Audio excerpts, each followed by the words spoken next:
نظم خفتگان خاک سے استفسار، بند نمبر 1، اشعار 8۔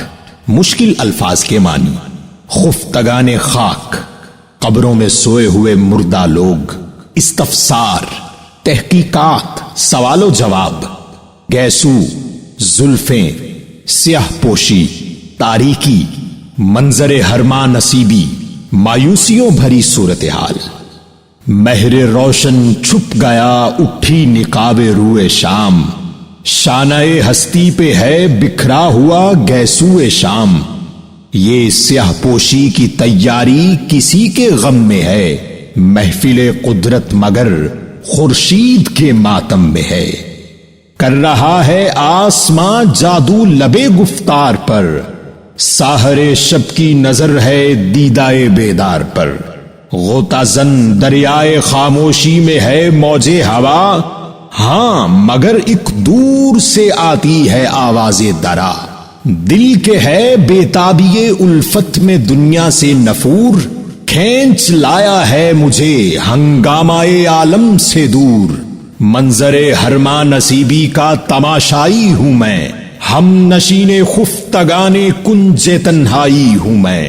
تشریح، شام ڈھل رہی ہے اور سورج غروب ہو چکا ہے، چاروں طرف شام کے سائے بڑھ رہے ہیں۔ یوں محسوس ہوتا ہے کہ قدرت نے اپنے تمام مناظر کے ساتھ ڈوبنے والے سورج کے غم میں ماتم کنا ہے۔ یوں تو نہیں کہ آسمان نے گفتگو کرنے والے لبوں پر سحر پھونک دیا ہے اور رات کا کردار ایک ایسے ساحر کی مانند ہے جو زندہ انسانوں پر خواب طاری کرنے کی صلاحیت کا حامل ہے۔ ہر طرف خاموشی چھائی ہوئی ہے، یہاں تک کہ ہوا بھی ساکت ہو کر رہ گئی ہے۔ اقبال کہتے ہیں کہ اس کیفیت میں بھی ایک ایسی آواز سنائی دے رہی ہے جیسے کسی سرگرم قافلے میں ہراول دستے کے اونٹوں کی گھنٹیوں کی آواز ہو۔ یہ وہ عالم ہے جس نے مجھے یعنی اقبال کو اس عالم فانی سے متنفر کر دیا ہے کہ میں اسے ترک کر کے اس قبرستان میں آ گیا ہوں جہاں زندگی سے گزر جانے والے تنہائی میں سو رہے ہیں۔ یہاں میں بھی ان کا ہم نشیں ہوں۔ بند نمبر 2، اشعار 12۔ مشکل الفاظ کے معنی: خانہ امروز و فردا، پرورش پانے کی جگہ، پیکار عناصر، عناصر کی جد و جہد، رشتہ و پیوندیاں، رشتہ داریاں، معیشت، روزگار، خرمن، فصل، خشت و گل، اینٹیں اور گارا۔ تھم ذرا بےتابی دل، بیٹھ جانے دے مجھے، اور اس بستی پہ 4 آنسو گرانے دے مجھے۔ اے مائے غفلت کے سرمستو، کہاں رہتے ہو تم؟ کچھ کہو اس دیس کی آخر جہاں رہتے ہو تم۔ وہ بھی حیرت خانہ امروز و فردا ہے کوئی، اور پیکار عناصر کا تماشا ہے کوئی۔ آدمی وہاں بھی حصار غم میں ہے محصور کیا؟ اس ولایت میں بھی ہے انسان کا دل مجبور کیا؟ وہاں بھی جل مرتا ہے سوزے شمع پر پروانہ کیا؟ اس چمن میں بھی گلو بلبل کا ہے افسانہ کیا؟ یا تو ایک مصرع میں پہلو سے نکل جاتا ہے دل، شیر کی گرمی سے کیا وہاں بھی پگھل جاتا ہے دل۔ رشتہ و پیوندیاں کے جان کا آزار ہیں، اس گلستہ میں بھی کیا ایسے نکیلے خار ہیں۔ اس جہاں میں ایک معیشت اور 100 افتاد ہے، روح کیا اس دیس میں اس فکر سے آزاد ہے؟ کیا وہاں بجلی بھی ہے، دہکاں بھی ہے، خرمن بھی ہے، قافلے والے بھی ہیں، اندیشہ رہزن بھی ہے؟ تن کے چنتے ہیں وہاں بھی آشیاں کے واسطے، خشت و گل کی فکر ہوتی ہے مکان کے واسطے۔ وہاں بھی انسان اپنی اصلیت سے بیگانے ہیں کیا؟ امتیاز ملت و آئین کے دیوانے ہیں کیا؟ وہاں بھی کیا فریاد بلبل پر چمن روتا نہیں؟ اس جہاں کی طرح وہاں بھی درد دل ہوتا نہیں۔ تشریح، ان اشعار میں اقبال بڑے دکھ اور اضطراب برے لہجے میں اہل قبور سے استفسار ہیں کہ تمہاری اس غمناک اور اندھوگی بستی پر میں اشک فشانی کرنے پر مجبور ہوں، لیکن اتنا تو بتاؤ کہ جس بستی میں تم رہتے ہو اس کی کیفیت کیا ہے؟ کیا یہ بستی بھی میری دنیا کی مانند ہے جہاں ہر لمحہ انسان انسان سے برسرے پیکار رہتا ہے؟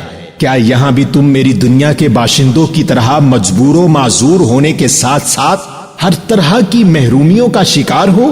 اے اہل قبور، کیا تمہاری بستی میں بھی شمع کی روشنی پر پروانہ اپنی جان نثار کر دیتا ہے؟ پھول اور بلبل کے بارے میں جو روایتی داستانیں ہماری دنیا میں موجود ہیں، کیا تمہاری دنیا میں بھی اس نوعیت کی داستانیں موجود ہیں؟ میری دنیا میں تو شاعر کا ایک مصرع ہی دل کو تڑپانے کا معجب ہوتا ہے۔ کیا تمہارے ساتھ بھی تمہارا دل شیر کی حدت سے پگھلتا ہے؟ جس طرح اس دنیا میں انسانی رشتے باہمی نفرتوں کی آماج گاہ بنے ہوئے ہیں، کیا تم لوگ بھی اسی صورتحال سے دوچار ہو؟ اس دنیا کی معیشت تو بے شمار جھمیلوں میں گھری ہوئی ہے۔ یہ بتاؤ، کیا ہمارے معاشرے کی طرح تمہارے بجلی، کسان اور کچے گھروندے ہیں؟ کیا وہاں بھی اہل قافلہ کو رہزنوں سے لٹ جانے کا خوف ہوتا ہے؟ کیا وہاں کے پرندے بھی اپنے گھونسلوں کے لیے تنکے چنتے ہیں؟ اور کیا ہماری طرح تم بھی مکانوں کی تعمیر کے لیے اینٹ اور گارا استعمال کرتے ہو؟ یہ بھی بتا دو کہ جس طرح ہمارے لوگ حقیقت کو فراموش کر بیٹھے ہیں اور ذاتی عقیدوں کے جنون میں مبتلا ہیں، کیا تمہارے ہاں بھی یہ معاملات ہیں؟ ہمارے معاشرے میں ظلم و جبر کے خلاف جس طرح آواز بلند کرنا ضروری نہیں سمجھا جاتا، کیا تمہاری دنیا کی صورتحال یہی ہے؟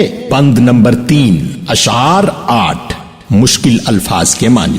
حسن ازل، ہمیشہ رہنے والی خوبصورتی، معصیت سوزی، گناہوں کو جلانا، تادیب، نظم و ضبط، دل مہجور، تنہا دل، کشور، زمین، ذوق استفہام، سیکھنے کی خواہش، باغ ہے فردوس یا ایک منزل آرام ہے، یا رخ بے پروا حسن ازل کا نام ہے، کیا جہنم معصیت سوزی کی ایک ترکیب ہے، آگ کے شعلوں میں پنہاں مقصد تادیب ہے، کیا عوض رفتار کے اس دیس میں پرواز ہے، موت کہتے ہیں جسے اہل زمین، کیا راز ہے، اضطراب دل کا ساما یاں کی ہست و بود ہے، علم انسان اس ولایت میں بھی کیا محدود ہے، دید سے تسکین پاتا ہے دل مہجور بھی، لن ترانی کہہ رہے ہیں یا وہاں کے طور بھی،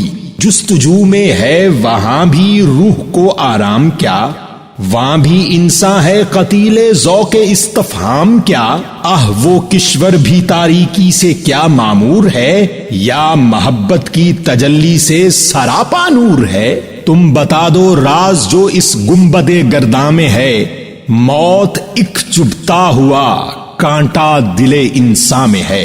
تشریح، یہ اشعار بھی دوسرے حصے کا تسلسل ہیں، جن میں اقبال خاک میں سوئے ہوئے لوگوں سے سوال کرتے ہیں کہ یہ بتاؤ کہ تمہاری دنیا میں جس خطے کا نام بہشت ہے، کیا وہ کوئی باغیچہ ہے یا کوئی آرام گاہ ہے، یا اس مقام پر حسن جہاں بے نقاب ہو کر سامنے آ گیا ہے؟ جہنم جو ہے، کیا اس کے شعلوں میں گناہ گاروں کو ڈال کر سزا دی جاتی ہے، یا یہی شعلے گناہوں کو بھسم کرنے کا ذریعہ ہے؟ اس دنیا میں تو انسان اپنے مادی جسم کے باوجود محو پرواز رہنے کی صلاحیت رکھتا ہے، لیکن تمہاری دنیا میں بھی کیا یہی صورت ہے؟ یہ بھی بتاؤ کہ جس شے کو ہم موت کہتے ہیں، کیا تم اس راز سے آگاہ ہو؟ اہل قبور، ہماری دنیا میں تو زندگی اور موت کا مسئلہ انتہائی اضطراب کا سبب ہے، کیا تمہاری دنیا میں بھی علم اتنا ہی محدود ہے؟ محبوب کی ایک جھلک سے کیا وہاں بھی سکون قلب حاصل ہوتا ہے، یا پھر کوہ طور پر اس دنیا میں حضرت موسیٰ کو خدا نے اپنا جلوہ دکھانے سے انکار کیا تھا، کیا وہاں بھی ایسا ہوتا ہے؟ کیا تمہاری دنیا میں بھی تحقیق و جستجو سے روح کو آسودگی نصیب ہوتی ہے، اور کیا وہاں بھی افراد عقل و فہم کا ادراک رکھتے ہیں؟ مجھے اتنا بتا دو کہ تمہاری محبت کی تجلی نور کا سراپا بنی ہے، یا وہاں بھی نفرتوں کی تاریکی چھائی ہوئی ہے؟ کائنات کا سب سے بڑا راز موت ہے، جو افشان نہ ہونے کے سبب قلب انسانی میں کانٹے کی طرح معلق ہے۔